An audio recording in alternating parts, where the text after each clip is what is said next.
아내 차를 타고 마트로 가던 날이었습니다. 신호에 걸려 잠시 멈춰 서 있다가 조수석 밑에서 뭔가 굴러 떨어지는 소리가 나서 손을 뻗어 집어들었는데 손에 잡힌 건 낯선 남성용 향수병이었습니다. 한눈에 봐도 제 것이 아니었습니다. 제가 써본 적도 없는 브랜드였고 병 디자인도 제 취향과는 거리가 먼 번쩍거리는 스타일이었죠. 향수 뚜껑을 열었을 때 차 안을 훅 파고드는 묵직한 향이 낯설게 느껴졌습니다. 이거 뭐야? 어디서 나온 거야? 저는 최대한 담담한 목소리로 물었지만 제 귀에는 생각보다 날카롭게 들렸습니다. 유리는 룸미러로 제 표정을 훔쳐보더니 아주 잠깐 눈이 흔들렸습니다. 그러고는 바로 표정을 수습하면서 아무렇지 않은 척 웃으며 말했습니다. 아, 그거? 예전에 길에서 주운 건데 버리기 아까워서 그냥 차에 두고 있었어. 그 말이 끝나는 순간 제 안에서 무언가가 쿡 하고 내려앉는 느낌이었습니다. 향수병을 쥔 손을 내려다보면서도 저는 그 대답이 얼마나 허술한지 바로 알 수 있었죠. 길바닥에 이런 향수병이 굴러다닐 리가 없었습니다. 설령 누가 떨어뜨렸다 해도 그걸 굳이 주워서 자기 차 안에 두고 다닐 사람은 많지 않을 겁니다. 게다가 병에 새겨진 로고는 제법 고급 브랜드였고 내용물도 거의 줄지 않은 상태였습니다. 말도 안 되는 소리였다. 그 생각이 머릿속을 가득 채웠지만 저는 그 자리에서 더 묻지 않았습니다. 마트 주차장으로 들어가는 동안 차 안에는 이상할 정도로 조용한 공기가 감돌았고 창문 밖으로 스쳐 지나가는 풍경만이 제가 지금 현실을 외면하고 있다는 사실을 대신 말해주는 것 같았습니다. 그날 집에 돌아와 샤워를 하러 욕실로 들어간 유리를 뒤로 하고 저는 다시 한번 향수병을 손에 들고 거실을 서성였습니다. 이 낯선 물건 하나가 단순한 우연인지 아니면 내가 애써 보지 않으려 했던 어떤 진실의 조각인지 머릿속이 복잡해졌습니다. 하지만 그때까지만 해도 저는 아직 이게 우리 결혼 생활의 균열을 드러내는 첫 번째 증거라고까지는 생각하지 않았습니다. 그저 불쾌했고 왠지 모르게 서늘했습니다. 나는 서울에 사는 46살 강정민입니다. 중견기업에서 이사로 일하고 있고 사람들 눈에 비치는 제 삶은 안정적이고 무난한 편에 속할 겁니다. 아내 유리와는 결혼한 지 15년이 넘었고 아이는 없지만 둘이서 조용하고 단정한 삶을 살아왔다고 믿어왔습니다. 우리는 30쯤 와인여행 동호회에서 자연스럽게 가까워진 5쌍 부부와 함께 부부 모임을 만들어 10년 넘게 이어오고 있었습니다. 좋은 식당에서 저녁을 먹고 와인이나 맥주 한 잔 곁들이며 서로의 근황을 나누는 모임이었고 가끔은 주말에 펜션을 빌려 하룻밤 묵으며 바비큐 파티를 하기도 했습니다. 서로 생일이나 결혼기념일을 챙기고 누가 아프거나 힘든 일을 겪으면 먼저 연락해서 도와주는 말 그대로 두 번째 가족 같은 사이였습니다. 그 모임의 중심에는 정철훈이라는 친구가 있었습니다. 저와 동갑이고 대학 시절부터 같이 어울리던 친구였는데 사람 만나는 걸 좋아하고 분위기를 쉽게 띄우는 성격이라 자연스럽게 모임의 진행을 맡곤 했습니다. 지금은 서울 시내에서 작은 와인바 겸 비스트로를 운영하고 있어서 우리의 모임 장소도 종종 그의 가게로 정해지곤 했습니다. 유리는 원래 밝고 사람을 편하게 만드는 성격입니다. 키가 크진 않지만 단정한 단발머리가 잘 어울리고 누구에게나 먼저 웃으며 인사하는 타입이라 모임에서도 금세 분위기를 풀어주는 역할을 맡았습니다. 다른 부부들도 정민 씨는 진짜 좋은 아내 만났네라는 말을 자주 했고 저 역시 그 말에 고개를 끄덕이며 속으로는 꽤나 뿌듯해했습니다. 지난 10년 동안 우리 모임은 겉으로 보기에는 아무 문제 없이 잘 굴러가고 있었습니다. 제주도로 함께 여행을 가기도 했고 강원도 작은 펜션에서 밤늦게까지 고기를 구워 먹으며 웃었던 날들도 많았습니다. 사진을 꺼내보면 모두가 한자리에 모여 웃고 있고 그 속에 있는 우리 부부의 모습도 남들 눈에는 꽤 단단해 보였을 겁니다. 그래서였을까요? 유리에게서 처음으로 다른 기운이 느껴졌을 때도 저는 한동안 그걸 애써 무시했습니다. 언제부턴가 유리는 모임에 나갈 때 평소보다 옷차림에 더 공을 들이기 시작했습니다. 한번 입고 나갔던 원피스를 굳이 다시 꺼내 입지 않으려고 했고 화장대 앞에 서 있는 시간이 눈에 띄게 길어졌습니다. 처음에는 그냥 나이가 들수록 더 신경 쓰고 싶은가 보다 그렇게 생각했습니다. 실제로 그날따라 유리가 더 예뻐 보이는 날도 있었고 아내가 자기 관리에 신경을 쓰는 걸 뭐라 할 이유는 없다고 스스로를 설득했습니다. 하지만 모임 자리에서 유리의 모습을 조금만 더 유심히 들여다보자 예전과는 다른 결이 분명히 느껴지기 시작했습니다. 평소보다 웃음소리가 한 톤 더 높아진 것 같았고 농담에 반응하는 속도도 이상하리만큼 빠르게 느껴졌습니다. 특히 정철훈이 말을 꺼낼 때면 유리의 얼굴에 미묘하게 다른 빛이 스쳐 지나갔습니다. 그때마다 저는 그게 단지 내가 예민해진 탓인지 아니면 정말로 무언가가 달라지고 있는 것인지 구분하지 못한 채 자리만 지키고 앉아 있었습니다. 모임 자리에 앉아 있으면 그런 변화가 더 또렷하게 보였습니다. 철훈이 가벼운 농담을 던질 때마다 유리는 다른 사람들보다 한 박자 더 크게, 한 박자 더 길게 웃었습니다. 마치 그가 하는 말 하나하나에 맞춰 표정을 바꾸고 숨을 고르는 것처럼 보였죠. 대화가 자연스럽게 흘러가다가도 철훈이 입을 열면 유리는 고개를 살짝 돌려 그쪽으로 온전히 시선을 맞췄습니다. 다른 사람 이야기는 흘려듣다가도 철훈이 무슨 말을 하면 그때만큼은 모든 말이 특별하고 중요한 것처럼 반응하는 모습이었습니다. 그 모습을 한두 번 보고 말았다면 그냥 우연이라고 넘겼을지도 모릅니다. 하지만 비슷한 장면이 반복될수록 제 마음속 어딘가에서 작은 가시가 자꾸 돋아나는 느낌이 들었습니다. 모임이 끝나고 집으로 돌아오는 길에서도 분위기는 예전과 달랐습니다. 예전에는 차에 타자마자 피곤하다며 창밖을 멍하니 보다가 꾸벅꾸벅 굴곤 했는데 그날 유리는 시동을 끄기 전까지 내내 휴대폰을 손에서 놓지 않았습니다. 집에 도착해서도 씻을 생각은 하지 않은 채 소파에 기대어 계속 화면을 내려보더니 혼자 피식 웃기도 했습니다. 누구랑 그렇게 연락해? 제가 물으면 유리는 대수롭지 않다는 듯 대답했습니다. 아, 그냥 모임 사진 단톡에 올리고 있어. 혹은 언니들이랑 쓸데없는 얘기하는 중이야. 하지만 제가 부엌에서 물을 마시는 척 지나가며 흘깃 본 화면에는 단체방 이름이 아니라 한 사람과 주고받는 11 채팅창이 선명하게 떠 있었습니다. 대화창 상단에 적힌 이름은 굳이 확인하지 않아도 짐작이 갔습니다. 시간이 지날수록 가장 눈에 띄게 달라진 건 유리의 입에서 정철훈이라는 이름이 나오는 빈도였습니다. 철훈 오빠가 추천해준 식당 진짜 괜찮더라. 철훈 오빠가 그러는데 요즘 재밌는 영화 하나 나왔대. 철훈 오빠 말로는 그 와인이 진짜 끝내준다던데. 대화를 하다 보면 이런 식으로 철훈 이름이 계속 끼어들었습니다. 처음엔 모임 친구니까 그럴 수도 있지 하고 넘겼습니다. 하지만 다른 부부들 이야기는 거의 하지 않으면서 유독 철훈 얘기만 반복해서 꺼내는 모습을 보다 보니 어느 순간부터는 듣는 것만으로도 기분이 서늘해졌습니다. 더 신경 쓰였던 건 유리가 그 이름을 부를 때의 목소리였습니다. 집에서 저를 부를 때와는 다른 한 톤 낮으면서도 이상하게 맑고 부드러운 목소리. 철훈 오빠가 하고 말을 잇는 순간마다 제 안쪽 어딘가가 살짝씩 긁히는 느낌이 들었습니다. 어느 날은 거실에서 카카오톡 알림음이 몇 번이고 울리는 소리가 들려서 슬쩍 고개를 돌려봤더니 유리가 모임 단톡방에 메시지를 하나 올리고 있었습니다. 철훈 오빠, 아까 말씀하신 그 카페 주소 좀 보내주세요. 잠시 후 알림이 다시 울렸고 화면에는 철훈의 답장이 떴습니다. 단톡에 올리긴 좀 그래서요. 따로 보내드릴게요. 카페 주소 정도야 단체방에 올려도 전혀 문제가 없을 텐데 굳이 따로 보내겠다는 말이 이상하게 걸렸습니다. 기분 탓이라고 치부하기엔 그 뒤로 이어지는 기류가 너무 노골적이었습니다. 며칠 뒤, 이번에는 유리가 휴대폰을 들고 주방 식탁에 앉아 한참을 끄덕이고 있었습니다.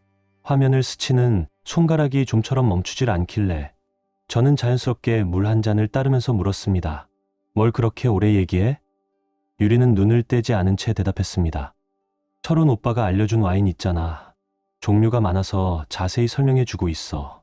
와인 설명이 그렇게 오래 걸릴 일인가? 머릿속으로 그런 생각이 들었지만 입 밖으로 꺼내진 않았습니다. 대신 유리의 표정을 유심히 살폈습니다. 휴대폰 화면을 바라보며 입꼬리를 살짝 올리는 얼굴. 아, 뭔가 떠올랐다는 듯 아 맞다라고 혼잣말하며 급하게 답장을 보내는 손. 알림이 울릴 때마다 조금씩 밝아지는 눈빛. 그 모든 게 그냥 와인 얘기를 하고 있다는 말과 잘 맞지 않았습니다. 모임 자리에서도 마찬가지였습니다. 예전에는 누구 옆에 앉든 크게 개의치 않던 유리가 어느 날부터인가 자연스럽게 철훈 옆자리로 움직이기 시작했습니다. 별다른 말이 오간 것도 아닌데 자리를 잡는 동선 자체가 너무 자연스러워서 오히려 더 의도적으로 느껴졌습니다. 결국 저는 건너편에 앉게 되었고 식사 내내 두 사람의 모습이 정면에서 한눈에 들어오는 위치가 되었습니다. 음식을 나누어 먹는 동안에도 두 사람의 반응은 눈에 띄게 달랐습니다. 철훈이 가볍게 농담을 던지면 유리는 다른 사람들보다 몇 초 더 길게 웃었습니다. 오빠 취향은 진짜 믿을 만하다니까요. 그가 추천한 메뉴가 나오면 유리는 거의 감탄에 가까운 목소리로 그렇게 말했고, 철훈의 셔츠나 시계를 힐끗 보다가 오늘 시계도 되게 잘 어울리신다라며 굳이 한마디를 덧붙였습니다. 예전에 유리는 그런 세세한 부분까지 이성 친구에게 칭찬을 건네는 스타일이 아니었습니다. 그래서인지 그 모습들이 더 낯설게 느껴졌습니다. 말투도 달라졌습니다. 철훈이가라고 부르던 사람이 어느새 철훈 오빠가라고 말하고 있었고, 가끔은 우리 철훈 오빠가 그러는데라는 표현까지 서슴없이 내뱉었습니다. 그 표현이 귀에 꽂힐 때마다 저는 입안이 씁쓸해지는 걸 느꼈습니다. 가장 결정적으로 불편했던 장면은 술잔을 주고받는 순간에 찾아왔습니다. 철훈이 유리의 잔에 와인을 채워주면서 손을 뻗었고, 그때 두 사람의 손등이 살짝 스쳤습니다. 보통이라면 잠깐 놀라며 잔을 들고 몸을 빼거나 웃으며 손을 거두기 마련인데, 그날 유리는 순간적으로 멈칫했을 뿐 서둘러 손을 치우지 않았습니다. 그 몇 초 남짓한 시간이 제 눈에는 이상하게 길게 늘어난 것처럼 느껴졌습니다. 마치 그 짧은 접촉이 두 사람 사이의 거리를 정확히 보여주는 장면이라도 되는 것처럼 제 시선은 그 손등에서 떨어지지 않았습니다. 술잔이 스치던 그 순간 유리는 손을 획 빼지 않았습니다. 오히려 입술 끝이 아주 살짝 위로 올라가는 것을 저는 분명히 봤습니다. 철훈과 눈이 잠깐 마주쳤고 그 짧은 시선 사이로 흐르는 공기가 노골적으로 달라졌습니다.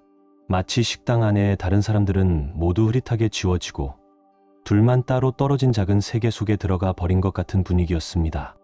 그 장면을 바라보는 내 가슴 한쪽이 서서히 뭉개져 내려앉기 시작했습니다. 내가 잘못 본 건가? 내가 너무 예민한 건가?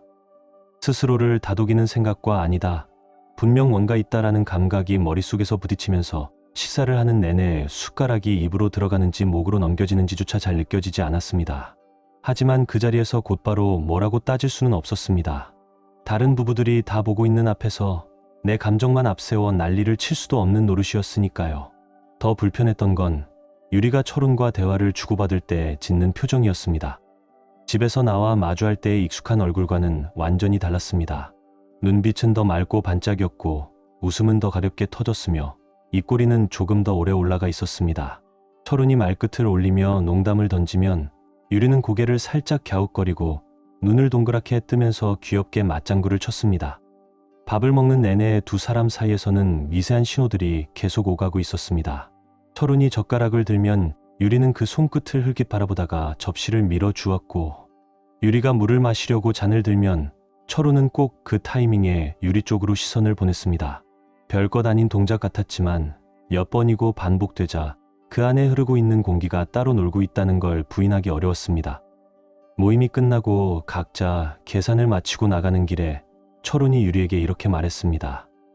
유리 씨, 지난번에 얘기하신 그 책 제목 생각나시면 톡 좀 주세요. 그 말을 듣는 순간 저는 마음속에서 또 다른 물음표 하나가 올라오는 걸 느꼈습니다.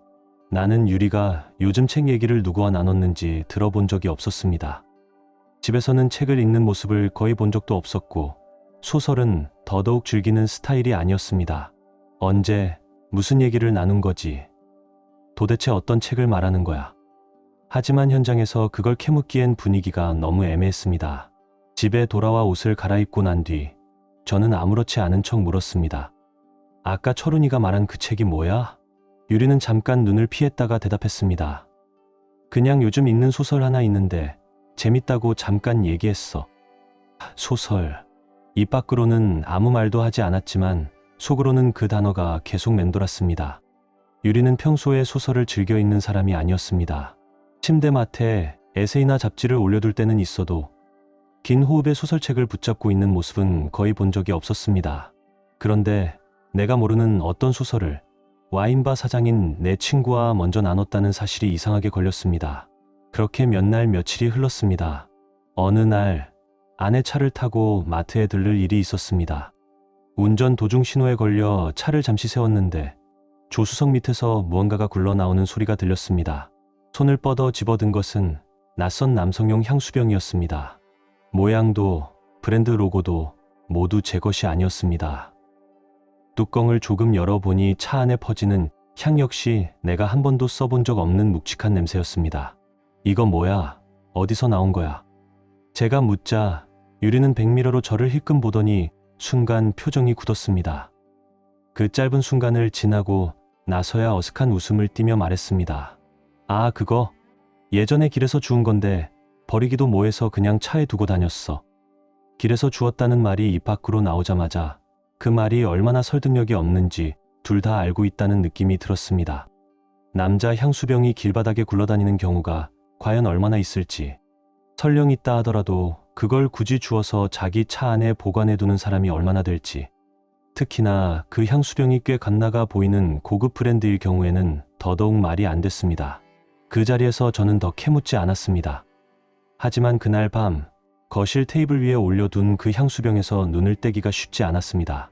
이 작은 병 하나가 내가 애써 외면해 온 어떤 진실을 드러내는 증거일지도 모른다는 생각을 떨칠 수가 없었습니다. 그날 늦은 밤 유리가 샤워를 하러 욕실에 들어간 사이 휴대폰 알림음이 울렸습니다. 무심코 시선을 돌렸을 뿐인데 화면 상단에 떠있는 이름이 눈에 들어왔습니다. 정철훈. 내용까지 보려는 의도는 없었지만 밤 11시가 훌쩍 넘은 시각에 들어온 메시지라는 사실만으로도 충분히 이상했습니다. 우리 부부 모임 관련 연락은 보통 낮 시간이나 저녁 식사 전에 주고받는 편이었고, 그 시간대에 오는 연락은 보통 가족이나 회사일 뿐이었으니까요. 잠시 후 욕실 문이 열리고 유리가 수건으로 머리를 말리며 나왔습니다. 휴대폰 화면에 알림이 떠 있는 걸 본 유리는 잠깐 입꼬리를 올리며 미소를 짓더니 제가 거실에 앉아 있는 것을 의식한 듯 표정을 서둘러 지워버렸습니다. 메시지의 답장을 보내면서도 제 눈치를 흘끗 살피는 모습이 오히려 더 부자연스럽게 느껴졌습니다. 결정적인 장면은 그로부터 며칠 뒤 찾아왔습니다. 어느 주말 오전 유리가 외출 준비를 하고 있었습니다. 평소보다 훨씬 공들여 파운데이션을 바르고 아이섀도우와 아이라인을 꼼꼼하게 그리더니 정성스럽게 립스틱까지 채워 넣었습니다. 거울 앞에서 여러 번 고개를 돌려보며 각도를 확인하는 모습을 보니 분명 그냥 대충 나가는 자리는 아니었습니다. 어디 가? 제가 묻자 유리는 대수롭지 않다는 얼굴로 대답했습니다. 언니들이랑 쇼핑하고 차 마시기로 했어. 말은 그렇게 했지만 평소 언니들을 만날 때 유리가 이렇게까지 꾸미고 나간 적은 거의 없었습니다. 게다가 그날 입고 나온 원피스는 제가 처음 보는 옷이었습니다. 그 옷 언제 산 거야? 얼마 전에 인터넷에서 주문했는데 오늘 처음 입어보는 거야. 입는 옷, 바르는 화장, 나가는 시간, 만난다는 사람. 어느 것 하나 대단히 수상한 것은 아닌데 이상하게 모든 게 한 방향으로만 모이는 느낌이었습니다. 유리가 현관문을 닫고 나간 뒤 나는 한동안 거실 한가운데 서서 신발장을 바라보고 있었습니다. 결국 참지 못하고 코트를 집어들고 유리가 탄 차가 향한 방향으로 조용히 따라 나섰습니다. 보통 그런 불길한 예감은 틀리기를 바라게 마련이지만 그날만큼은 오히려 한 번쯤은 제대로 맞아 떨어졌으면 하는 묘한 마음까지 들고 있었습니다. 유리를 따라간 그날 나는 평생 잊지 못할 장면을 보게 됐습니다.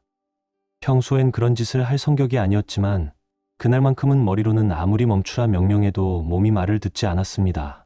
차를 몰고 일정한 거리를 유지하며 유리를 뒤따라갔습니다. 혹시 정말 친구들을 만나러 가는 건 아닐까? 아직 모든 게 오해이길 바랐습니다. 하지만 유리가 차를 세운 곳은 믿기 어렵게도 정철훈이 운영하는 카페였습니다. 순간 머릿속이 하얗게 비어버렸습니다. 설마 하던 일이 눈앞에서 현실로 펼쳐지고 있었죠. 나는 카페 맞은편 도로에 차를 세우고 조용히 창문 너머를 바라봤습니다. 카페 안쪽 구석 테이블에 마주 앉은 두 사람의 모습이 보였습니다. 그들의 손이 테이블 위에서 마주 잡혀 있었습니다. 그것도 한 손이 아니라 양손을 포개 잡고 있었습니다. 그 순간 가슴이 쿵 내려앉는 소리가 들릴 만큼 고통스러웠습니다. 15년의 결혼 생활 동안 단 한 번도 의심해 본 적 없는 아내, 그리고 대학 시절부터 내 옆을 지켜준 친구. 두 사람이 나를 완벽히 배신하고 있었다는 사실이 그 자리에서 명확해졌습니다. 눈앞이 점점 흐려졌고 심장이 마구 요동쳤습니다. 두 사람의 얼굴은 더 잔혹했습니다. 그 눈빛은 명백히 연인의 것이었고 유리의 표정은 내가 집에서 보던 그 어떤 얼굴보다 더 부드럽고 더 생기 있고 더 여자 같았습니다. 마치 오랜만에 사랑을 시작한 사람처럼 눈이 반짝였죠. 1시간 동안 나는 그 모습을 차 안에서 지켜봤습니다.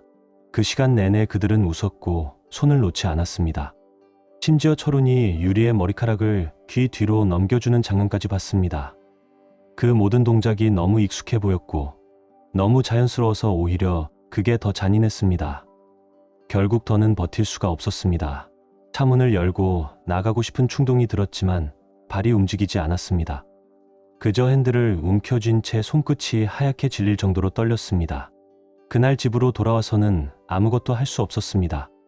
일도 손에 잡히지 않고 밥도 목으로 넘어가지 않았습니다. 저녁 6시쯤 유리가 돌아왔습니다. 쇼핑 잘했어? 나는 최대한 평정을 유지하며 물었습니다. 응, 그냥 이것저것 구경하고 왔어.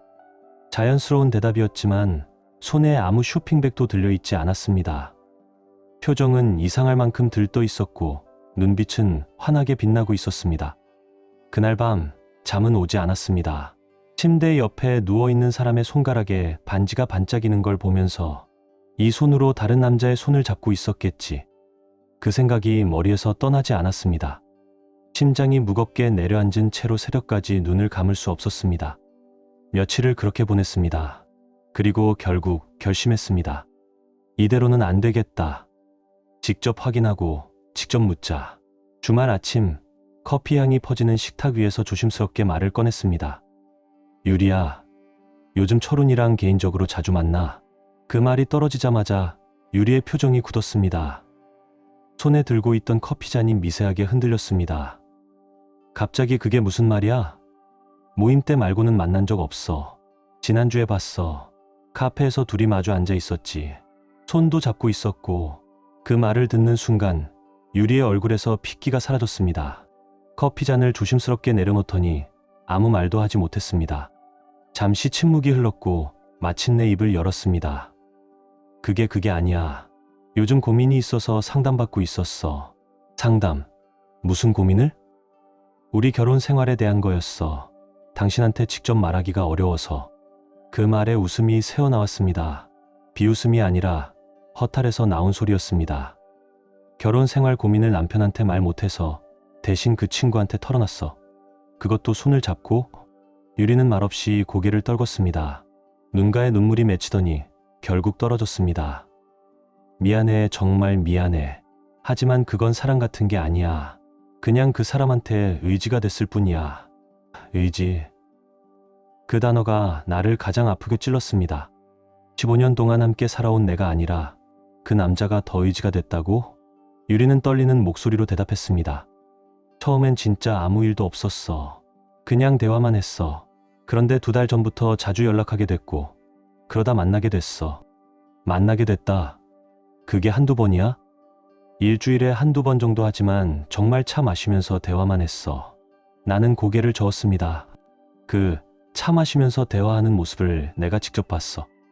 연인들이 하는 데이트랑 뭐가 다르던가. 그 말을 내뱉는 순간 내 목소리 속에는 분노보다도 더 깊은 상처가 묻어 있었습니다. 사랑의 반대말은 미움이 아니라 배신감이라는 걸 그날 처음으로 뼈저리게 느꼈습니다. 그리고 그날 차 안에 있던 그 향수병은 뭐야? 나는 더 이상 돌아가지 못할 지점까지 온 걸 알면서도 끝까지 확인하고 싶었습니다. 길에서 주웠다더니 그게 진짜야? 유리는 입을 열려다가 그대로 닫았습니다. 당황한 기색이 얼굴 전체로 번져나가더니 한동안 아무 말도 하지 못했습니다. 긴 침묵 끝에 겨우 입을 떼었습니다. 사실은 철훈 오빠가 와인바에서 두고 간 건데 내가 가져온 거야. 다음에 돌려주려고 했다가 잊어버렸어. 그 말을 듣는 순간 퍼즐이 한 번에 맞춰지는 느낌이었습니다. 두 사람이 얼마나 자주, 얼마나 편안하게 마주 앉아 있었는지 굳이 더 설명하지 않아도 알 수 있었습니다. 남자가 자신의 가게에서 향수까지 벗어두고 갈 만큼 자연스러운 자리, 그리고 그걸 아내가 굳이 챙겨서 자기 차에 싣고 다니는 관계. 이건 그냥 친한 모임 친구라는 말로는 도저히 설명이 되지 않았습니다. 나는 숨을 길게 내쉰 뒤 마지막으로 물었습니다. 이제 그만 돌려 말하지 말고 솔직하게 말해. 너희 어디까지 간 거야? 유리는 그제야 울음을 터뜨렸습니다. 어깨가 들썩일 정도로 한참을 울고 난 뒤에야 겨우 입을 떼었습니다. 키스까지는 했어. 하지만 그 이상은 정말 아니야. 나도 어떻게 여기까지 온 건지 모르겠어. 처음에는 진짜 친구로만 생각했는데 그 한마디가 가슴 한가운데를 그대로 내려쳤습니다. 더 이상 갔느냐, 안 갔느냐는 그 순간 아무 의미가 없었습니다. 입술이 닿았다는 것만으로도 이미 우리가 넘지 말았어야 할 선을 완전히 넘어버린 겁니다. 유리와의 대화를 끝낸 뒤 나는 바로 정철훈에게 연락했습니다. 잠깐 볼 수 있을까? 할 얘기가 있어. 전화기 너머로 느껴지는 공기가 단번에 바뀌었습니다. 평소라면 반가움이 먼저 묻어나올 사람이 그날은 한 박자 늦게 대답했습니다. 무슨 일인데? 전화로 말하면 안 돼? 직접 보자. 길게 할 말도 아니야. 짧은 침묵 끝에 만날 시간을 정했습니다. 다음 날 동네 공원 벤치에서 마주 앉은 철우는 평소에 당당하고 여유로운 모습과는 전혀 달랐습니다. 먼저 고개를 숙이며 입을 열었습니다. 정민아, 진짜 미안하다. 우리가 잘못했다. 뭘 잘못했는데? 나도 모르게 목소리가 낮게 깔렸습니다. 유리 씨랑 선을 넘은 것 같아. 근데 정말 심각한 사이는 아니야. 그냥 얘기하다 보니까 감정이 좀 커졌을 뿐이야. 감정이 커졌다? 나는 어이가 없어 웃음이 나왔습니다. 결혼한 사람들이 감정이 커졌다는 말로 서로를 정당화하면 안 되는 거 아닌가. 잠시 바람 소리만 들렸습니다. 나는 다시 물었습니다. 언제부터 만난 거야? 2달 정도 됐어. 처음에는 진짜 우연히 길에서 마주쳤고, 그때 유리 씨가 고민이 있다길래 와인바에서 차 한잔 했어. 그 후로 가끔 만나게 된 거고, 유리가 말한 시기와 똑같았습니다. 둘이 미리 입을 맞추지 않았다면 적어도 그 부분만큼은 사실 가능성이 높다고 느껴졌습니다. 그래서 관계는 어디까지 간 거야? 철우는 한동안 눈을 내리깔고 말이 없었습니다. 손가락이 무릎 위에서 몇 번이고 꼬였다 풀렸다를 반복했습니다. 키스까지는 했다. 그 이상은 진짜 아니야. 그는 여전히 내 눈을 똑바로 보지 못했습니다. 그 말이 또 한 번 머리를 하얗게 만들었습니다. 더 이상이 아니든 뭐든 결혼한 사람이 다른 사람과 입을 맞췄다는 사실 자체가 이미 배신이었습니다. 너희 아내는 알아? 아직 몰라. 어떻게 말을 꺼내야 할지. 철우는 깊게 한숨을 쉬며 머리를 감싸 쥐었습니다. 정민아, 정말 미안하다. 나도 어떻게 여기까지 온 건지 모르겠어. 처음에는 진짜 친구로서 도와주려고 했는데 그 말을 듣는 순간 내 머릿속에서는 앞으로 어떻게 해야 할지에 대한 그림이 차갑게 정리되기 시작했습니다. 10년 넘게 쌓아온 우정이었지만 배신은 그 모든 시간을 한 번에 무너뜨리고도 남았습니다. 집으로 돌아온 나는 곧바로 변호사 사무실에 전화를 걸었습니다. 이혼 소송과 함께 상간자 위자료 청구가 가능한지 물었습니다. 변호사는 기혼자끼리 반복적으로 만났고 손을 잡거나 키스를 하는 장면이 확인된다면 부정행위로 인정될 가능성이 크다고 했습니다. 특히 두 사람 모두 결혼한 상태라는 점이 법적으로는 오히려 나에게 유리하다고 덧붙였습니다. 그 말을 들은 뒤부터 나는 차분하게 증거를 정리하기 시작했습니다. 유리의 휴대폰에서 확보한 대화 캡처, 와인바 앞에서 찍어둔 사진들, 그리고 오늘 공원에서 철훈이 직접 인정한 말을 녹음한 파일까지. 변호사는 이 정도면 충분하다고 했습니다. 나는 유리에게 마지막 선택지를 한 번은 주기로 했습니다. 이혼을 하든지 아니면 철훈이랑 완전히 끊고 우리 관계를 다시 시작해보든지 둘 중 하나만 선택해. 유리는 울면서 고개를 저었습니다. 이혼은 정말 싫어. 진짜 끝낼게. 다시는 안 만나겠다고 약속할게. 하지만 이미 마음은 돌아올 곳을 잃고 있었습니다. 한 번 깨진 신뢰가 원래의 모습으로 돌아가는 경우는 적어도 내가 아는 한 단 한 번도 없었습니다. 며칠 더 생각해 본 끝에 나는 결국 이혼을 진행하기로 결정했습니다. 유리가 아무리 사과하고 다시는 그러지 않겠다고 말해도 내 안에서는 이미 관계가 끝났다는 결론이 내려져 있었습니다. 철훈에 대한 배신감 역시 용서라는 단어를 떠올릴 수 없을 정도로 컸습니다.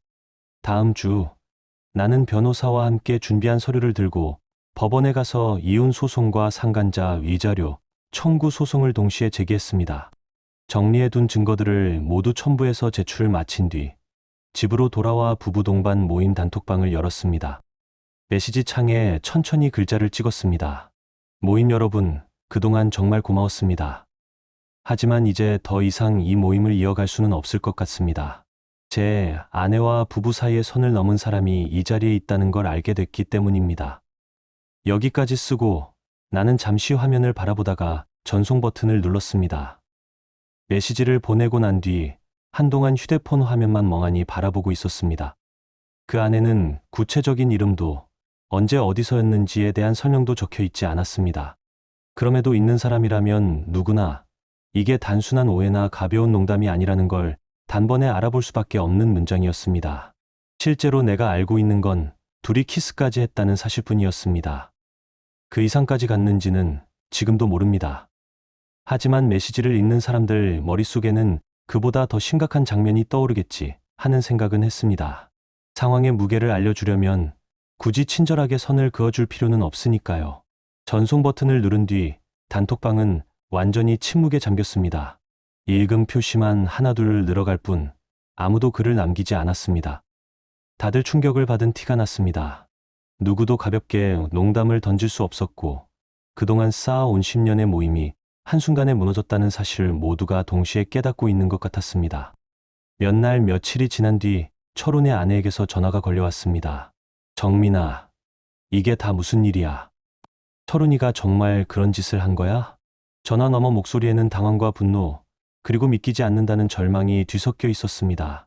나는 한숨을 한 번 내쉰 뒤 최대한 담담하게 사실만을 정리해서 이야기했습니다. 2달 넘게 이어진 만남, 내가 직접 본 와인바 구석 자리에서 손을 맞잡고 앉아 웃던 모습, 그리고 둘 다 인정한 키스까지 간 관계.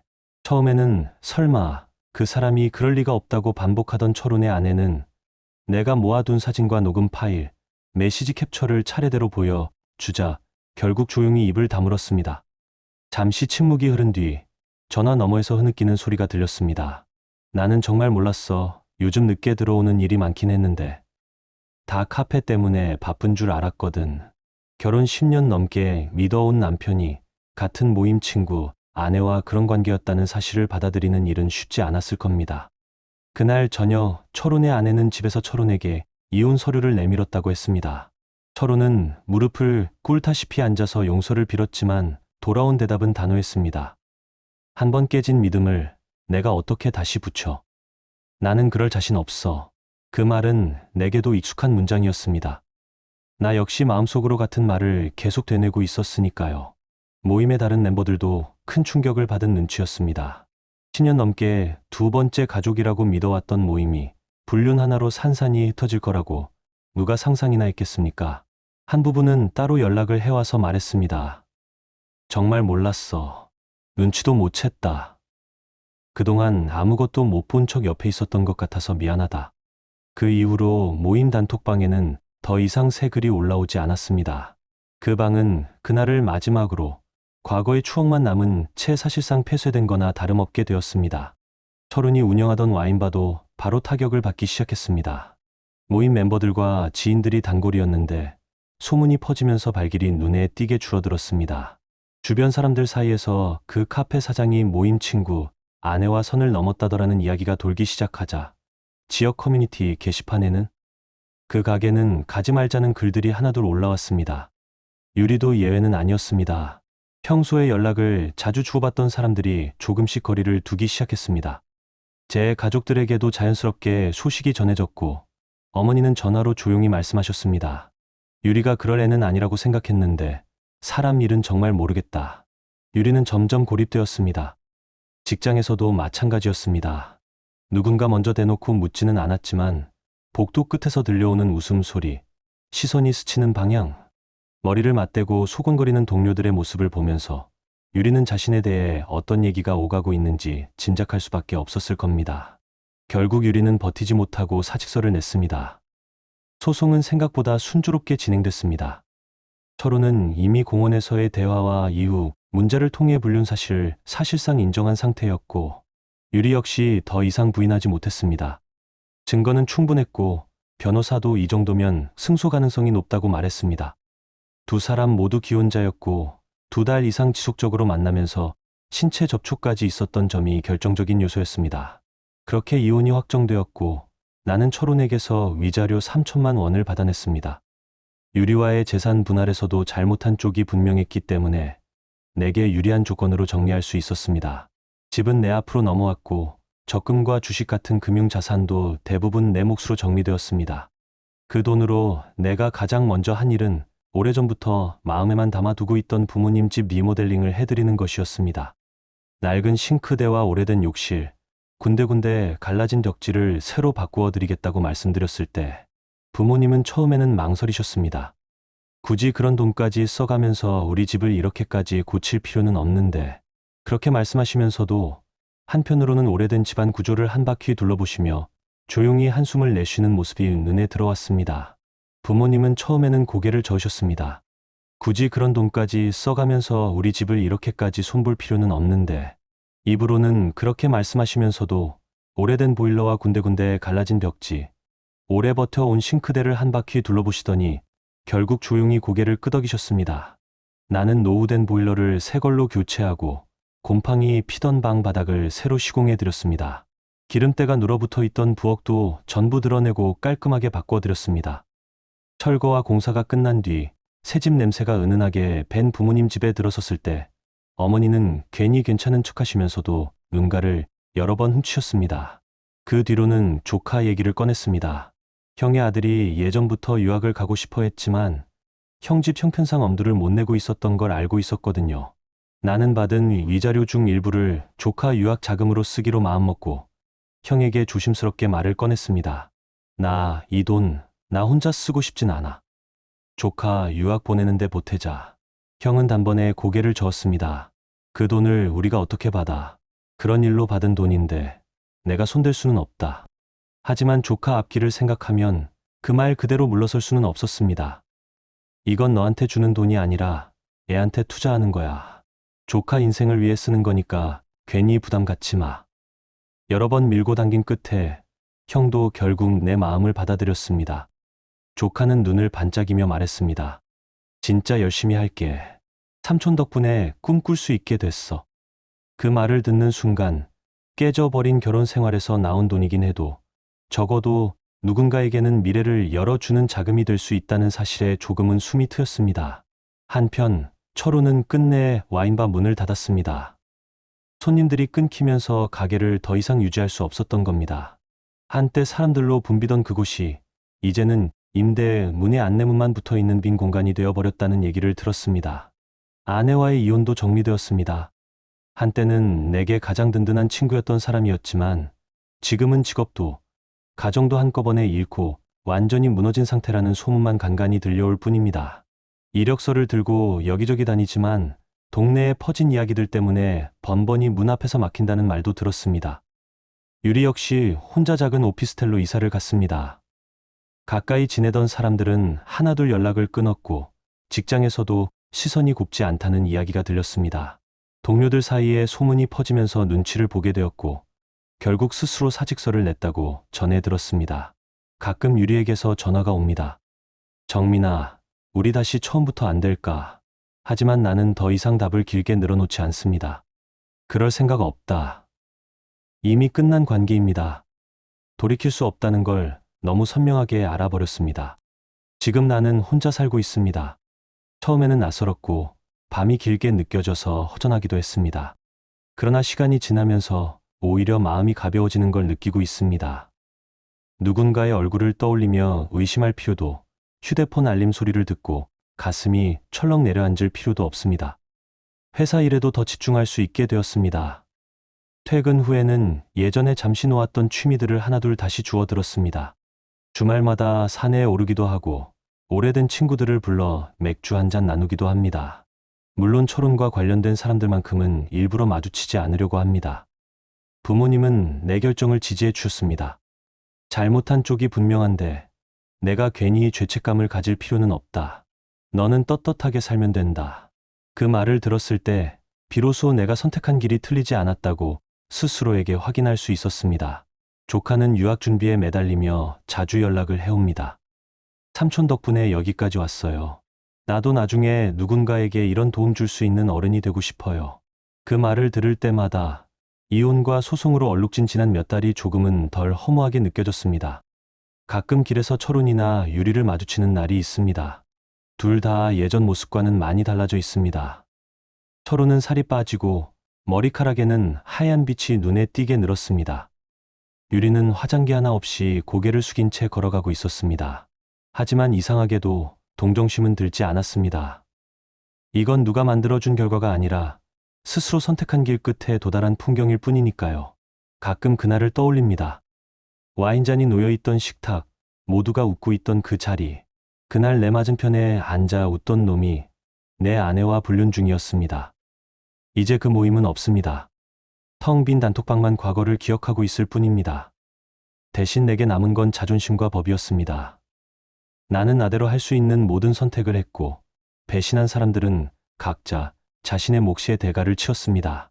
나는 그 과정에서 받은 위자료로 가족들을 도왔고, 부서진 마음을 붙잡고 다시 삶을 세우고 있습니다. 돌이켜보면 이 이야기는 10년 넘게 이어진 부부 동반 모임에서 시작된 이야기입니다. 그 안에서 가장 친하다고 믿었던 친구와 누구보다 믿었던 아내가 함께 선을 넘었습니다. 처음엔 작은 이해화감과 낯선 향기로 시작된 의심이 결국 차 안에서 발견한 향수병과 와인바의 장면을 통해 확신으로 굳어졌습니다. 나는 이혼과 상환자 소송을 통해 최소한의 정의를 확인했고, 그 결과로 부모님과 조카에게 조금이나마 나은 삶을 선물할 수 있었습니다.